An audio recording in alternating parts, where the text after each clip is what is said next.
عالمين إذ قال لأبيه وقومه ما هذه التماثيل التي قالوا وجدنا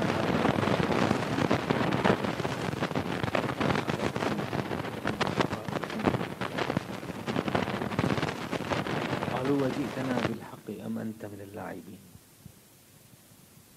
قال بل ربكم رب السماوات والأرض الذي فطرهن وأنا على ذلك من الشاهدين وتالله لأكيدن أصنامكم بعد أن تولوا مدبرين وجعلهم جزازا إلا كبيرا لهم لعلهم إليه يرجعون قالوا من فعل هذا بآلهتنا إنه لمن الظالمين قالوا سمعنا فتى يذكرهم يقال له إبراهيم قالوا فأتوا به على أعين الناس لعلهم يشهدون قالوا أأنت فعلت هذا بآلهتنا يا إبراهيم قال بل فعله كبيرهم هذا فاسألوهم إن كانوا ينطقون فرجعوا إلى أنفسهم فقالوا إنكم أنتم الظالمون ثم نكسوا على رؤوسهم لقد علمت ما هؤلاء ينطقون قال فتعبدون من دون الله ما لا ينفعكم شيئا ولا يضركم أف لكم ولما تعبدون من دون الله أفلا تعقلون قالوا حرقوه وانصروا آلهتكم إن كنتم فاعلين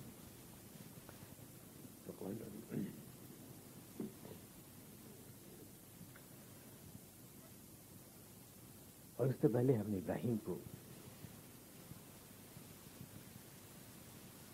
اس کی صلاحیت کے مطابق سمجھداری بخشی تھی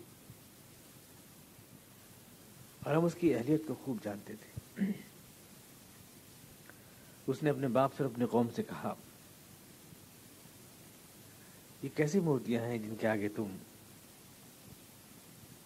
گرویدہ ہوئے بیٹھے رہتے ہو. انہوں نے جواب دیا کہ ہم نے اپنے آباء و اجداد کو اسی طرح عبادت کرتے پایا ہے. ابراہیم نے کہا تب تو تم اور تمہارے آباء و اجداد سبھی سری گمراہی میں ہیں.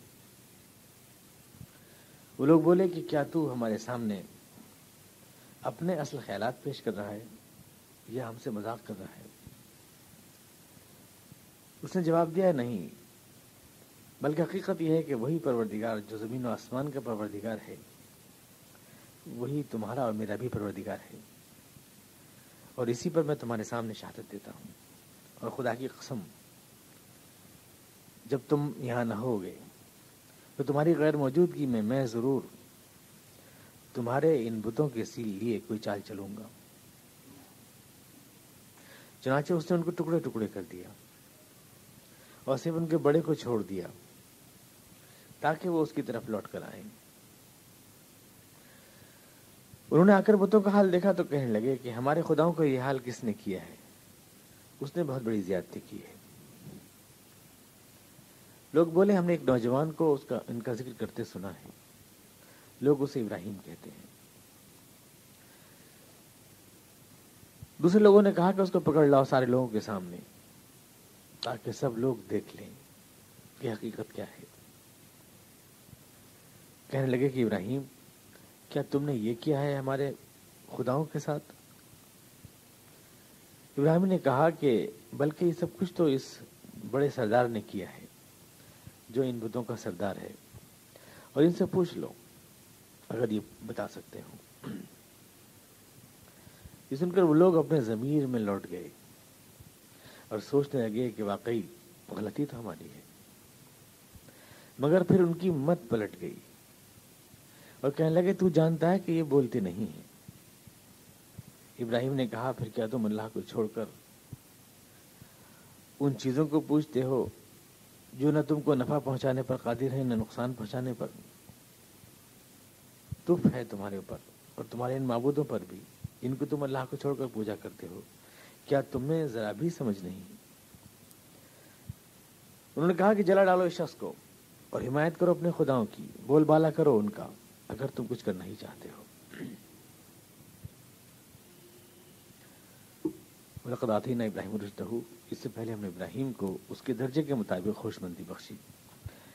پچھلے رکوع میں حضور اقدس کی مخالفت کے سلسلے میں مشرکین مکہ کا جو رویہ تھا اس پر تبصرہ کرتے ہوئے آپ نے سنا تھا کہ اللہ نے ارشاد فرمایا کہ لوگ ہمارے مقابلے میں اتنے بے خوف کیوں ہو جاتے ہیں؟ کیا وہ یوں سمجھتے ہیں کہ اگر ہمارا عذاب ان پر آئے گا تو کوئی اور دوسرے خدا ہیں جو ہمارے مقابلے میں ان کو بچا لیں گے، یا یہ کہ جو ہم سے ہماری مدد لے لیں گے؟ حقیقت یہ ہے کہ ہم نے کبھی ان کو اور ان کے آباء و اجداد کو پریشان نہیں کیا اور ان کو زندگی کے سارے سامان مہیا کیے تو ان کو دن لگ گئے ہیں، لیکن کیا یوں سمجھتے نہیں لوگ کہ ہم زمین کو اس کے سارے کناروں سے سمیٹ لیتے ہیں، سیلاب لے آئیں انسانوں کی ساری صلاحیتیں دھری رہ جاتی ہیں، ہماری طاقتوں کے آگے یہ لوگ خائب و خاسر ہو جاتے ہیں؟ کیا یوں سمجھتے ہیں کہ ہم سے جیت سکتے ہیں؟ آگے کہا اللہ تعالیٰ نے کہ تم ان سے یوں کہو کہ میں تو تمہیں صرف وحی الہی کی روشنی سے ڈراتا ہوں اور یہ بھی جانتا ہوں کہ جو بہرے ہوں وہ سنا نہیں کرتے، لیکن اگر اللہ کے کوئی عذاب کی لپٹ تم پر آ جائے تو تمہارے ہوش ٹھکانے آ جائیں اور تم یوں ہی کہو کہ واقعتاً ہم غلط کار تھے۔ بہرحال یہاں جو بھی رویے ہیں ان سب کو ہم تول لیں گے قیامت میں، اور وہاں ایک میزان ہم قائم کریں گے خیر اور شر کی، حق اور باطل کی، لیکن اس سے پہلے ایک میزان ہم دنیا میں بھی قائم کرتے ہیں، کتاب نازل کرتے ہیں اپنی جو فرقان ہوتی ہے، یعنی جو خیر و شر کو الگ الگ بتاتی ہے۔ قیامت کی میزان تو خیر و شر کو تول کے بتائے گی، اس سے پہلے ہم یہاں بھی جج کر سکتے ہیں، اپنے خیر و شر کو یہاں بھی پہچان سکتے ہیں۔ ہم نے اسی طرح موسیٰ کو بھی فرقان عطا کیا، ہارون کو بھی فرقان عطا کیا، سارے پیغمبروں کو، رسول آپ کو بھی عطا کیا، تو یہ پیغمبروں کو یہاں سے ایک ذکر شروع ہوا تھا، موسیٰ علیہ السلام کا، السلام کا، اور اس کے بعد یہ آیا ابراہیم علیہ السلام کا، اس کے بعد دوسرے پیغمبروں کا آئے گا۔ تو اس سیاق میں یہ پچھلی آیات تھیں۔ ابراہیم علیہ السلام کی خصوصیت یہ ہے کہ یہ لوگ اپنے آپ کو ملت ابراہیم کہتے تھے، حضور کے جو مخاطبین تھے وہ اپنے آپ کو ملت ابراہیم کہتے تھے کہ ہمارا دین جو ہے دین ابراہیمی ہے، اور انہی کو اپنا پیشوا مانتے تھے۔ اس کے باوجود بت پرستی کرتے تھے، بتوں کو پوجتے تھے۔ تو ابراہیم السلام کا خاص طور سے ذکر کر کے انہی کے پیشوا کے حوالے سے انہی کے عقائد کو ان کے سامنے پیش کرنا ہے، اور اس کے اوپر جو ہے قرآن کریم اپنی تنقید کر رہا ہے۔ وَلَقَدْ آتَيْنَا إِبْرَاهِيمَ رُشْدَهُ، ہم نے ابراہیم کو اس کی صلاحیت کے مطابق، اس کی درجے کے مطابق اس کو سمجھ عطا کی۔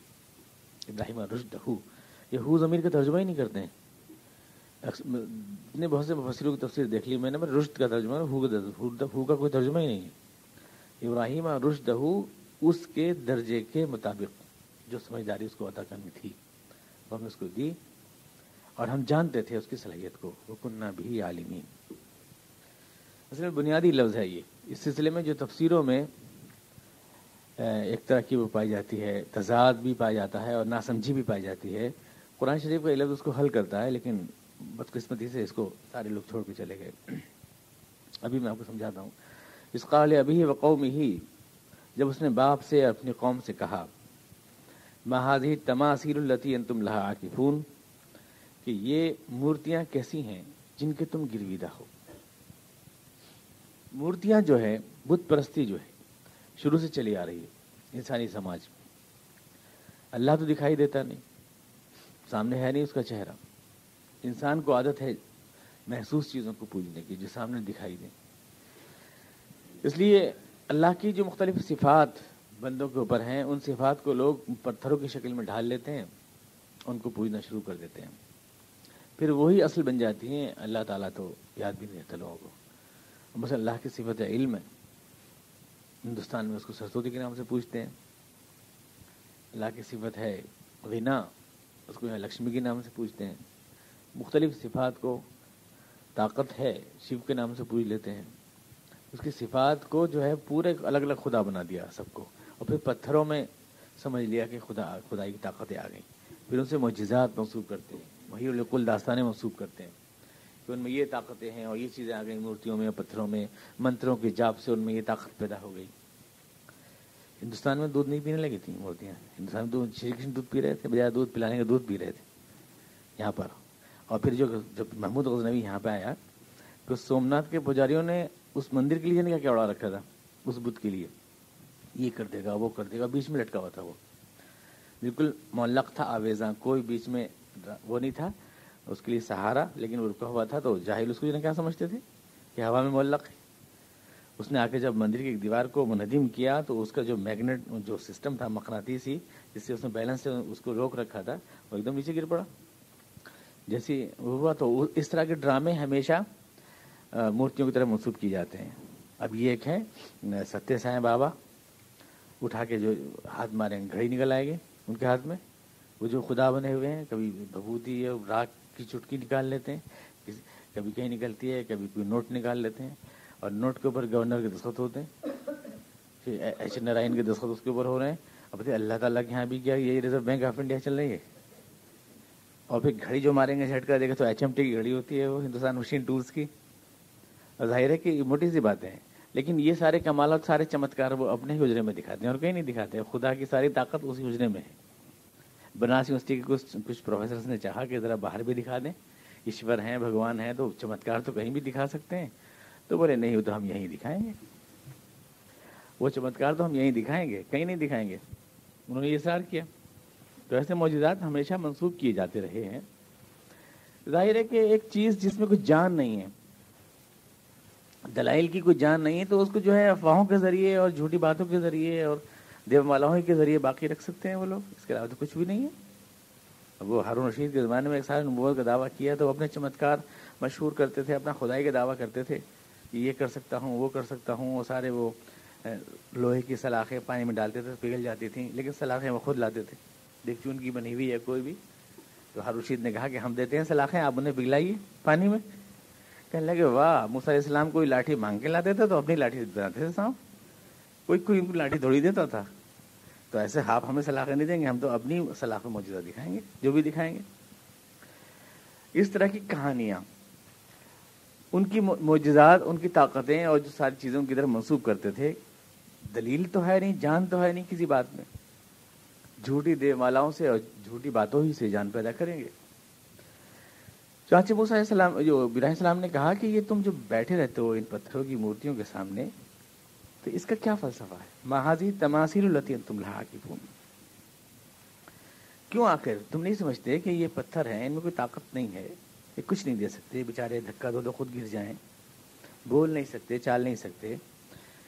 ابھی جو کھدائیاں ہوئی ہیں عراق کی ار شہر کی, جہاں کا یہ واقعہ ہے ار کا, تو اس میں جو تختیاں نکلی ہیں, اس سے ان لوگوں کا یہ عقیدہ ظاہر ہوا ہے کہ وہ لوگ اپنی مورتیوں کے بارے میں یہ عقیدہ رکھتے تھے کہ یہ لوگ بولتے ہیں, یہ بولتی ہیں. پجاریوں نے ایسے پٹی پڑھا رکھی تھی کہ مورتیاں ہماری بولتی ہیں اور یہ آشیرواد بھی دیتی ہیں. اور یہ جیسے یہاں بھی بہت سے لوگوں کو سنیں گے کہ میں گیا تو مورتی میں جان پڑ گئی, اور مورتی یوں بولی, اور مورتی نے آشیرواد دیا, فلاں فلاں کیا. ایسے لوگوں نے مشہور کر رکھا تھا اس طرح کی باتیں. یہ ضروری ہے اس پوری کانٹیکسٹ کو سمجھنے, کیونکہ مفسرین نے جو گڑبڑ کی ہے وہ اس کے بغیر آپ نہ سمجھ پائیں گے. یہ ساری جو ابھی جو کھدائیاں ہوئی ہیں, وہ ساری چیزیں نکلی ہیں, سارے الواح پہ ان کے عقائد موجود ہیں ان لوگوں کے, ار کے رہنے والوں کے. ہندوستان کے قدیم عقائد سے ان کا گہرا تعلق ہے. نان سیمیٹک ریسز جو وہاں سے یہاں پر آئی ہیں انڈیا میں, عراق ہی سے آئی ہیں.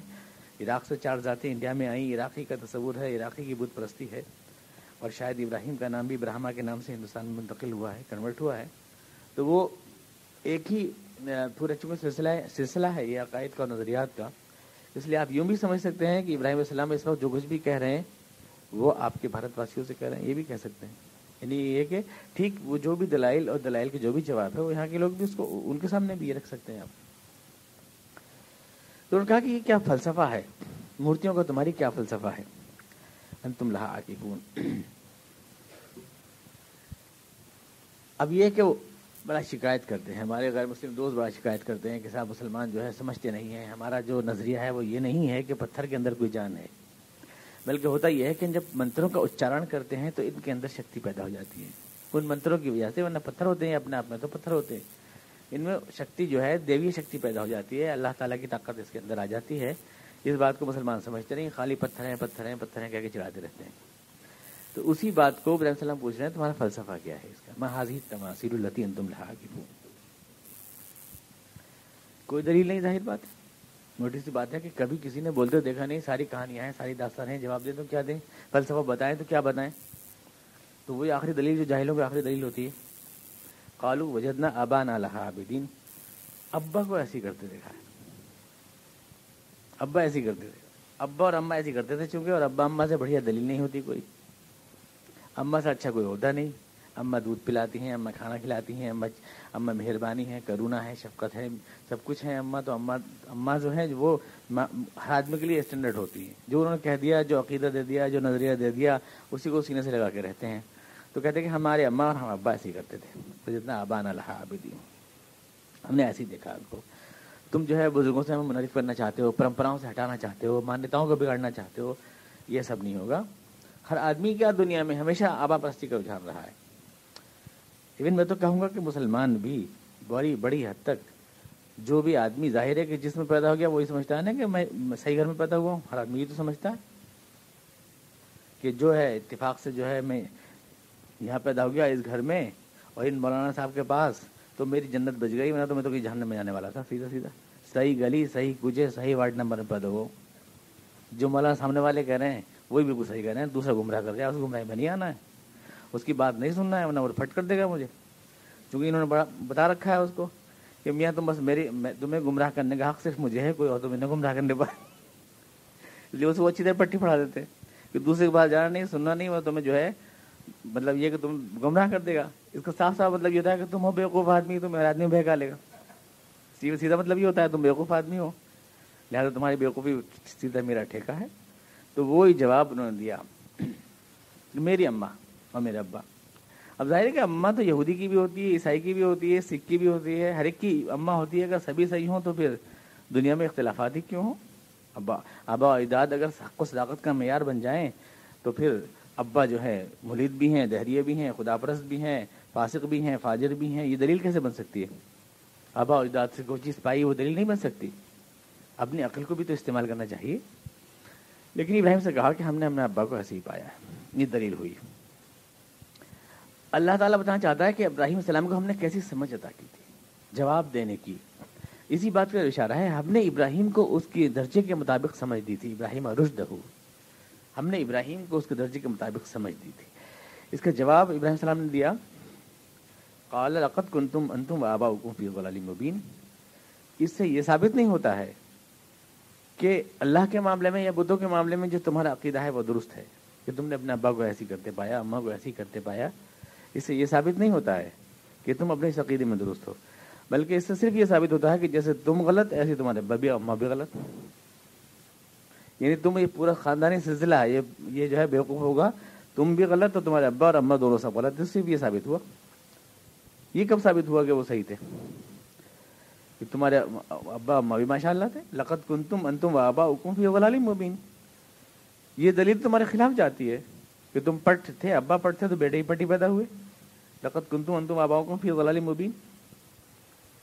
اتنا گستاخانہ جملہ وقت کے مروجہ عقائد کے خلاف جو ہم نے سنا ہو، بچپن سے جو بات سنتا ہے آدمی، اس کے سلسلے میں ایک تعصب پیدا ہو جاتا ہے آدمی میں. نئی بات جو ہے گمراہی لگتی ہے آدمی کو اور جرت لگتی ہے. کہہ کیسے رہے ہیں اس بات کو، یعنی ہمت کیسے ہوئی کہنے کی. مذاق تو نہیں کر رہے ہیں کہیں، یہ سنجیدگی سے کہہ رہے ہیں. کہا قالوا اجئتنا بالحق ام انت من اللاعبین. سچ کہہ رہے ہو، دل سے کہہ رہے ہو یا مذاق کر رہے ہو مان صاحب؟ نہیں، مجھے یقین نہیں آتا کہ تم اتنی جرت کے ساتھ ایسا اسٹیٹ حملہ کر دو گے، ڈائریکٹ اٹیک کر دو گے پورے سماج پر، اس کے عقائد پر، ہمارے آباء و اجداد پر. اتنی جرت ذرا سارے تم، اور تم ہمارے ابا سے بڑھ جاؤ. تم ایک دو دن کے لڑکے کل سے، کیا تم سچ کہہ رہے ہو یا مذاق کر رہے ہو ہمارے ساتھ؟ اجئتنا بالحق ام انت من اللاعبین. ظاہر ہے کہ آپ کو معلوم ہے کہ عراق کا جو حکومت کا پورا سسٹم تھا وہ یہ تھا کہ یہ لوگ جو ہے چاند کے پجاری تھے. سورج ان کا سب سے بڑا دیوتا تھا، شمس. نینار چاند یعنی ان کا چھوٹا دیوتا تھا، اور یہ اس کا مورتی بنا رکھی تھی اور اس پہاڑ کو بجا کے پوجتے تھے. اور اسی کا جو پروہت ہوتا تھا، اس دیوتا کا جو پجاری ہوتا تھا، جس کو آزار کہتے تھے وہ لوگ. آزار ایک نام نہیں ہے، آزار ایک لقب ہے. آزار وہ کہتے تھے. ابراہیم السلام کے باپ کا نام آزر نہیں تھا بلکہ طارق نام تھا. ان کے باپ کا نام طارق تھا. لیکن آزار جو تھا وہ ایک عہدہ تھا. پجاری جو بھی ہوتا تھا، بادشاہ اپنے آپ کو سورج ونشی کہا کرتے تھے اور چندروانشی کہا کرتے تھے، اس سے اپنا سلسلہ جوڑتے تھے. لہذا جو پجاری سورج کا پجاری یا چاند کا پجاری ہے، وہی پجاری نامنیٹ کرتا تھا عراق کے بادشاہ کو. اور ظاہر ہے کہ ابراہیم السلام کے باپ چونکہ پجاری تھے اس کے سورج دیوتا کے، اس لیے وہ نامنیٹ کرتے تھے عراق کا جو بادشاہ کون ہوگا. اور یہی اسٹیٹس ملنے والا تھا ابراہیم السلام کو بھی باپ کے بعد، یعنی ابراہیم السلام طے کرتے کہ عراق کا بادشاہ کون ہے. تو یہ بات کہنے کا مطلب کہ ایک آدمی دیوتاؤں کا مذاق اڑا رہا ہے، سیدھا مطلب یہ تھا کہ وہ اپنی گدی چھوڑ رہا ہے، یعنی وہ اس کو کنگ میکر ہے اور اس کے ہاتھ میں جو بادشاہ بنانے کی طاقت ہے اس کو وہ چھوڑ رہا ہے. تو یہ سربراہ بچہ کیا اپنے خاندان سے، اپنی روایات سے، پورے سماج سے لڑنے کے لیے کیا اپنے کیریئر سے کھیل رہا ہے؟ لوگوں کو یہ بات مذاق لگ رہی تھی. تم یہ بات سچ مچ کہہ رہے ہو یا مذاق کر رہے ہو؟ اجئتنا بالحق ام انت من اللاعبین. ابراہیم صاحب نے کہا بر ربکم رب السماوات، یہ میں سنجیدگی سے کہہ رہا ہوں کہ تمہارا پروردگار وہ ہے جو زمین و آسمان کا مالک ہے. الذی فطرہن، اور جس نے اس زمین و آسمان کا نظام قائم کیا ہے، پیدا کیا ہے، اور یہ سب کچھ دنیا کو وجود میں لایا ہے. تمہارے لیے زندگی کے اصول و ضابطے اور قاعدے، اس کو وجود میں لانے کا بھی حق اسی کو ہے. یہ سنجیدگی سے میں کہہ رہا ہوں. وَأَنَا عَلَىٰ ذَلِكُمْ مِنَ الشَّاهِدِينَ، اور اس بات کی میں علیہ العلم گواہی دینے والوں میں ہوں تمہارے سامنے. یہ مفہوم جو میں نے پیدا کیا ہے، یہ ایسا نہیں کہ میں زبردستی پیدا کر رہا ہوں. یعنی یہ بات کہ ابراہیم اسلام یوں کہہ رہے ہیں کہ جو تمہارا مالک ہے زمین و آسمان کا، وہی تمہارا بھی مالک ہے اور ہر چیز میں تمہارا مالک ہے وہ. یہ بات میں اعلان کہہ رہا ہوں، یہ صرف قرآن کی آیت کا ترجمہ نہیں ہے، بلکہ قرآن نے اس کو خود اپنے آپ جگہ جگہ کوٹ کیا ہے. نمرود جو اس دور کا بادشاہ تھا، وہ اس کو فوراً بلا لیتا ہے ان کو، ابراہیم السلام کو، اور کہتا ہے کہ میں ہوں تمہارا رب. یعنی جو ظاہر بادشاہ ہے اس ملک کا، وہ کہتا ہے میں ہوں تمہارا رب. الم تر الذی حاج ابراہیم فی ربہ ان آتاہ اللہ الملک. وہ شخص ابراہیم سے صرف اس بات کے اوپر لڑ رہا تھا کہ خدا نے اس کو حکومت عطا کر دی تھی. اس قال ابھی اور حاجہ قومہ قال حاجونی، نے کہا کہ تمہارا مالک کون ہے، اس سے بارے میں ہے تمہارا مالک تو میں ہوں، تمہارا رب تو میں ہوں، تم کسی اور کو اپنا رب کیوں بتا رہے ہو، اور تم اوروں کے سامنے یہ گواہی کیوں دے رہے ہو کہ وہ تمہارا رب ہے جبکہ تمہارا رب میں ہوں. یعنی رب وہ ہے جو تمہارا سیاسی آقا ہے، اور میں تمہارا سیاسی آقا ہوں، اس حکومت کا مالک ہوں. تو میں تمہارا رب ہوا، تم کسی اور کو اپنا رب کیوں بتا رہے ہو، اپنا مالک تم کسی اور کو کیوں کہہ رہے ہو. سیدھی سی بات یہ تھی کہ یہ بات اس نے ابراہیم السلام سے کہی. تو ابراہیم السلام نے کہا، دیکھیے پوری بحث ابراہیم السلام سے نقل ہے. الم تر الذی حاج ابراہیم فی ربہ ان آتاہ اللہ الملک. اس شخص کا حال اے رسول تمہارے سامنے ہے جس ابراہیم سے جس بات پہ لڑ رہا تھا کہ اس کا رب کون ہے. فی ربہ، بحث اس بات پر تھی حاج ابراہیم فی ربہ، کہ رب کون ہے. حجت تھی اس بات میں کہ رب کون ہے، اور کس بات پر کہ ان آتاہ اللہ الملک، کیونکہ اللہ نے اس کو ملک عطا کیا تھا. کیا حجت تھی؟ اس قال ابراہیم اور ربی الذی یحیی و یمیت. ابراہیم نے کہا اس کو کہتا ہوں میں اپنا رب جو زندگی اور موت دیتا ہے. قال انا احیی و امیت، اس نے کہا زندگی اور موت تو میں دیتا ہوں، یعنی میں جس کو چاہوں چھوڑ دوں، جس کو چاہوں لٹکا دوں، زندگی موت تو میرے ہاتھ میں ہے، لہٰذا میں تمہارا رب ہوا. قال ابراہیم فإن اللہ یأتی بالشمس من المشرق فأتی بها من المغرب. ابراہیم نے کہا میرا رب وہ ہے جو روز سورج کو مشرق سے نکالتا ہے، اگر تم میرے رب ہو تو تم مغرب سے نکالو. یعنی جو زمین کائنات کا مالک ہے وہی میرا بھی مالک ہونا چاہیے ہر معاملے میں، یعنی اس میدان میں بھی جس میں نمرود اپنے آپ کو مالک کہہ رہا ہے، اس میدان میں بھی. تو یہ بات تھی کہ لوگوں نے کہا کہ تم کیا حقیقت سنجیدگی سے کہہ رہے ہو یا مذاق میں کہہ رہے ہو. ان کا میرا رب وہ ہے جو زمین و آسمان کا رب ہے، اور میں تمہارے سامنے اس کی گواہی دے رہا ہوں. وَتَاللَّهِ لَأَكِيدَنَّ أَصْنَامَكُمْ، قسم خدا کی یہ جو تمہارے بت ہیں ان کے ساتھ تو میں ایک چال چلوں گا، ذرا ان کا ایک کھیل کروں گا ان کے ساتھ. لَأَكِيدَنَّ أَصْنَامَكُمْ، ایک ڈرامہ دکھاؤں گا تمہیں. لَأَكِيدَنَّ، قید کہتے ہیں ڈرامہ کرنے کو، اور ایک طرح سا مکر کرنے کو، چال چلنے کو کہتے ہیں عربی میں قید. وَتَاللَّهِ لَأَكِيدَنَّ أَصْنَامَكُمْ، اللہ اعلان کر رہے ہیں، لوگوں کے سامنے کر رہے ہیں. اس میں تو کوئی ایسی نہ سمجھنے والی بات نہیں ہے جو بعد میں خامہ خول جھٹے لوگوں کو پڑے. جب تم چلے جاؤ گے تو میں ان کے ساتھ ایک ایکٹیویٹی کروں گا. صحیح ترجمہ ہے ایکٹیویٹی. لَأَكِيدَنَّ أَصْنَامَكُمْ، ایک ایکٹیویٹی کروں گا ان بتوں کے ساتھ. جب آدمی عقل سے نہیں مانتا ہے تو اس کو حواس سے سمجھایا جاتا، ایک بات کو دکھا کے سمجھایا جاتا.